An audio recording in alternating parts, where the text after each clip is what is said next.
তিনি হতে পারতেন নিশ্চুপ, আর ৫ জনের মতো চুপ করে চাকরি করতেন, শেষে পদক নিয়ে বিদায় নিতেন। কিন্তু না, তিনি শুধু কমিশনার ছিলেন না, তিনি ছিলেন একজন লেখকও। লিখেছেন ৪০টিরও বেশি বই। লিখেছেন রাষ্ট্র, সমাজ, রাজনীতি ও মানুষের মনন নিয়ে। তার কলম ছিল সর্বদা সত্যের পক্ষে। আমার কলমের চেয়ে শক্তিশালী অস্ত্র কিছু নেই। ২০২২ সালের ২৪ অগাস্ট এই সাহসী মানুষটি চলে যান চিরনিদ্রায়।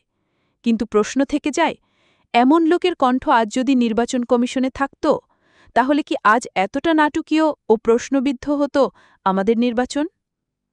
ক্ষমতাবানদের মুখোমুখি দাঁড়িয়ে সাহস করে বলা, না, এটা ঠিক হচ্ছে না, এই সাহস অনেক বড় কিছু। মাহবুব তালুকদার ছিলেন এক জোড়া চোখ নয়, তিনি ছিলেন একটি আয়না। স্রোতে যারা ভেসে যায় তারা লাখে লাখে থাকে, কিন্তু যারা স্রোতের বিপরীতে দাঁড়ায় তারা ইতিহাস হয়ে যায়।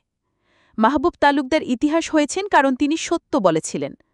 ক্ষমতার দানবের সামনে দাঁড়িয়ে তিনি বলেছিলেন, আমি কর্তার নয়, দেশের প্রতি দায়বদ্ধ। মাহবুব তালুকদারের স্রোতের বিপরীতে সত্য বলে যাওয়া একটা মশাল। তাকে ভুলে যাওয়া যাবে না, কারণ তিনি আমাদের দেখিয়ে গেছেন সত্যের পক্ষে দাঁড়াতে একজনই যথেষ্ট।